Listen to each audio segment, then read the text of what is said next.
alhamdulillah kita panjatkan kehadirat Allah Subhanahu wa taala, karena Allah lah yang senantiasa melimpahkan rahmat dan karunia-Nya bagi kita semua, sehingga insya Allah segala aktivitas dalam kehidupan kita senantiasa bernilai ibadah di sisi Allah Subhanahu wa taala, dan insya Allah senantiasa dimudahkan dalam mengarungi kehidupan ini.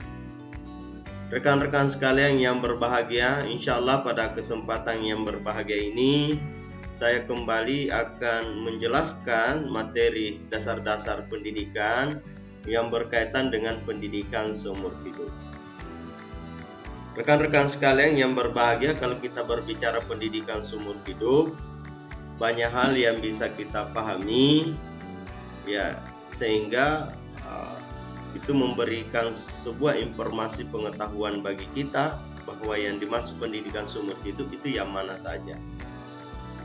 Rekan-rekan sekalian yang berbahagia, yang pertama yang harus dipahami kaitan kalau berbicara pendidikan seumur hidup, di sini saya memberikan batasan penjelasan dulu bahwa pendidikan seumur hidup adalah sebuah sistem konsep-konsep pendidikan yang menerangkan keseluruh peristiwa kegiatan belajar mengajar yang berlangsung dalam keseluruhan kehidupan manusia. Jadi yang dimaksud pendidikan seumur hidup, kalau kita lihat dari tampilan di slide, itu bisa dipahami bahwa pendidikan itu berlangsung dari seluruh lini kehidupan kita.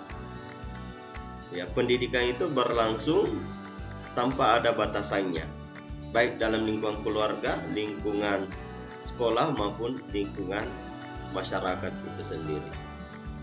Selanjutnya, rekan-rekan sekalian yang berbahagia, bagian kedua yang saya akan jelaskan berkaitan dengan pendidikan seumur hidup, yaitu berkaitan karakteristiknya. Apa sih karakteristik pendidikan seumur hidup itu? Yang pertama, bahwa pendidikan itu tidaklah selesai setelah berakhirnya masa sekolah, tetapi merupakan sebuah proses yang berlangsung sepanjang hidup. Di bagian pertama ini harus kita pahami bahwa pendidikan yang sudah ditempuh di setiap jenjang pendidikan, setiap satuan pendidikan itu, dari SD sampai perguruan tinggi, tidak dipahami bahwa setelah itu ya berhentilah pendidikan yang kita dapatkan. Tetapi sesungguhnya pendidikan itu akan berlangsung terus-menerus dalam lingkungan kita, terkhusus dalam lingkungan masyarakat. Kita akan dapatkan proses-proses pendidikan, sumber-sumber pengetahuan di lingkungan masyarakat. Yang kedua, bahwa pendidikan seumur hidup tidak diartikan sebagai pendidikan orang dewasa saja, tetapi mencakup dan memadukan semua tahap pendidikan, baik pendidikan anak usia dini, pendidikan dasar, pendidikan menengah, sampai pendidikan tinggi dan jenis pendidikan. Jadi semua tingkatan dan usia seseorang itu tidak dibatasi dalam mendapatkan pendidikan, baik itu di usia dini sampai tingkatan pendidikan tinggi, semuanya berhak mendapatkan pendidikan. Selanjutnya yang ketiga, lanjutan bahwa pendidikan seumur hidup mencakup pola-pola pendidikan formal maupun pola-pola pendidikan non formal, baik kegiatan belajar terencana maupun kegiatan-kegiatan belajar insidental. Nah, ada beberapa hal yang poin ketiga ini bisa dipahami bahwa pendidikan itu bisa berlangsung di pendidikan formal mulai SD sampai perguruan tinggi. Tetapi sesungguhnya pendidikan yang pertama dan utama menjadi pondasi pendidikan yang didapatkan seseorang itu melalui pendidikan dalam lingkungan rumah tangganya. Ini adalah pondasi awal pendidikan yang didapatkan setiap anak. Dan proses pendidikan itu sesungguhnya ada yang terencana, itu ya yang melalui pendidikan formal, dan ada juga kegiatan-kegiatan belajar yang sifatnya insidental sesuai dengan dan sangat kondisional sesuai dengan keadaan dan kebutuhan anak dalam mendapatkan sebuah pendidikan. Yang keempat, bahwa keluarga memainkan peranan utama, peranan dasar dalam memulai pendidikan seumur hidup.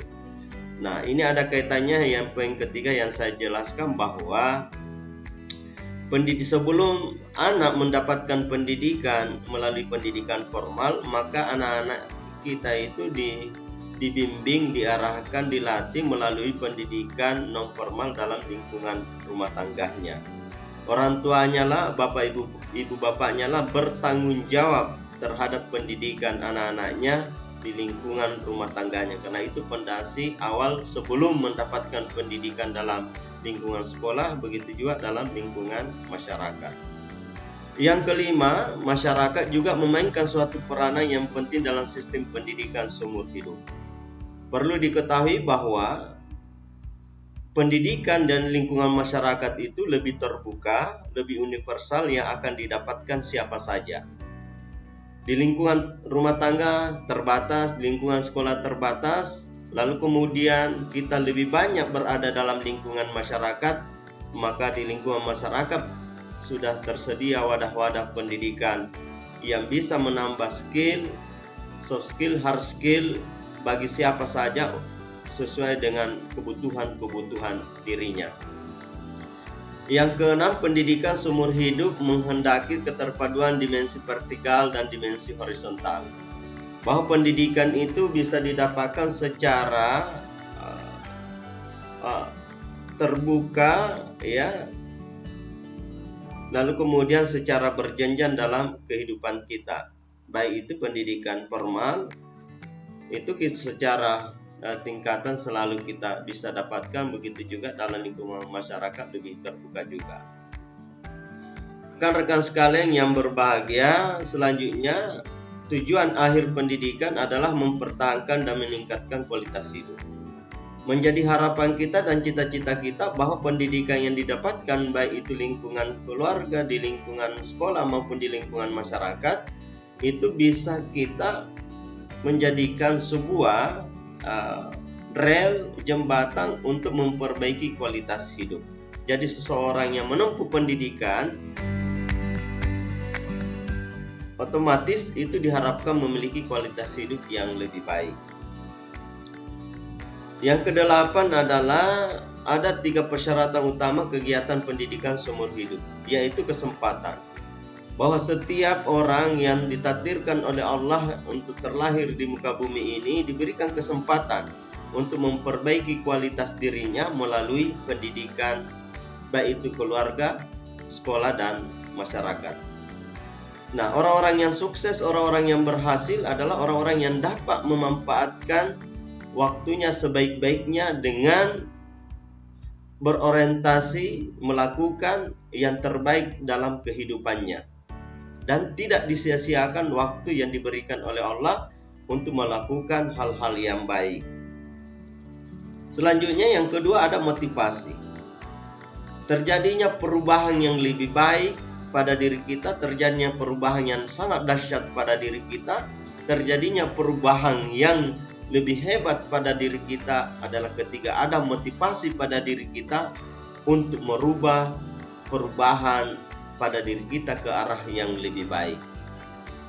Dan yang ketiga adalah edukabilitas, adalah cara berpikir kita, cara bertindak dan berbuat kita harus senantiasa dimanage, dikelola, sehingga itu bisa terarah sesuai dengan harapan dan apa yang kita ingin capai dalam kehidupan kita. Rekan-rekan sekalian yang berbahagia, yang kesembilan adalah pendidikan seumur hidup itu sebuah prinsip mengorganisasikan semua pendidikan. Jadi kita organisasikan, kita satukan, kita padukan sumber-sumber ilmu pengetahuan yang kita dapatkan, baik pengetahuan yang didapatkan dalam keluarga, sumber pengetahuan yang didapatkan di lingkungan sekolah, dan sumber pengetahuan yang didapatkan di lingkungan masyarakat, itu kita organisasikan, kita padukan, lalu kemudian menjadi kekayaan intelektual pada diri kita untuk melakukan perubahan yang lebih baik pada diri kita untuk mencapai cita-cita kita yang lebih baik. Rekan-rekan sekalian yang berbahagia, ada pembagian yang ketiga dari yang saya ingin sampaikan pada kesempatan ini, latar belakang perlunya pendidikan seumur hidup. Yang pertama, adanya keterbatasan kemampuan pendidikan sekolah. Bagian A, banyak lulusan yang terserap dalam dunia kerja. Banyak lulusan yang tak terserap dunia kerja.